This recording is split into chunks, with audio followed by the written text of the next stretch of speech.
This was emailed to us recently, a digitized diary entry dated back to the 90s. When we read it, it shocked us so much we felt compelled to share this story. We have kept the author's anonymity at their request, but the details are untouched. I've never been one to write a diary, but after the events of the last few days, I felt a desperate need to record what happened in case, well, just in case. You see, my hometown isn't like any other towns.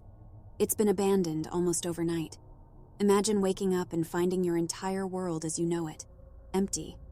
But not just empty, changed, morphed into something strange and frightening. It's become a real silent hill. I remember waking up that morning to an unnatural silence. Our town was small, but the usual sounds of life, distant laughter, dogs barking, cars, all gone. I peeked out of my window, expecting to see the Johnsons' kids playing in their yard, or old man Tim walking his golden retriever. What greeted me instead was an empty, ghostly street, with a dense fog settling over it. Walking down the deserted street, my heart pounded in my chest. Each step echoed ominously off the buildings. Houses, shops, the school, every building was abandoned. Cars sat unattended in driveways, doors were left ajar, toys scattered on yards. A chilling wind swept past, sending shivers down my spine. The real terror began when I saw the first of the marks. I'll call them that because I don't know what else to call them. Scrawled across the town's central billboard were large, sprawling symbols, something like a mix between hieroglyphs and graffiti. Unsettling, indecipherable, and somehow filled with a palpable dread. When night fell, things got worse. The power went out, plunging the town into darkness.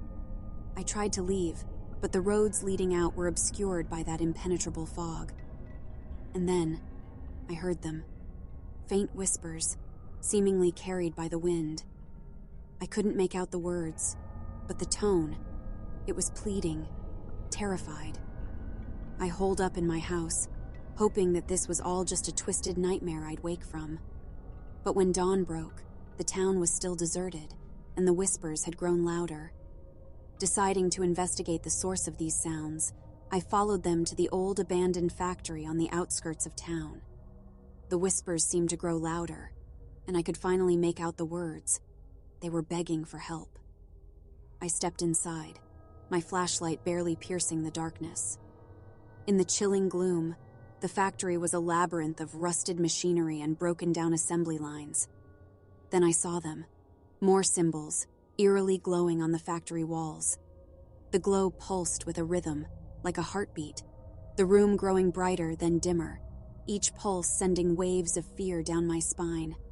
And with every pulse, the whispers grew louder, until they were screaming in my ears, a cacophony of fear and despair.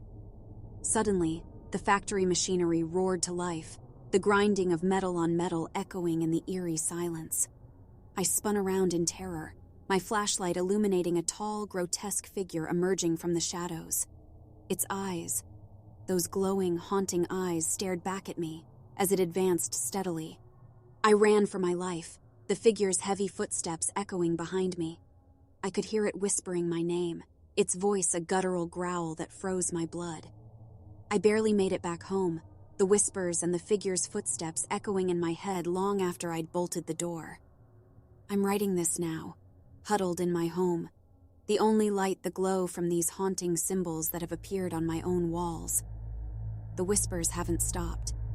They're everywhere, outside my home, seeping through the cracks, and I can still hear the figure. It's calling my name. It's getting louder now. I fear it's close. I'm writing this as a record, a testimony to what has happened here. If you're reading this, I'm sorry. I have to go. The door. It's starting to creak open. And that's where the diary ends. It's clear something horrifying happened. What we can't tell is what became of the author. We hope to investigate further and bring you more of this chilling tale as it unfolds.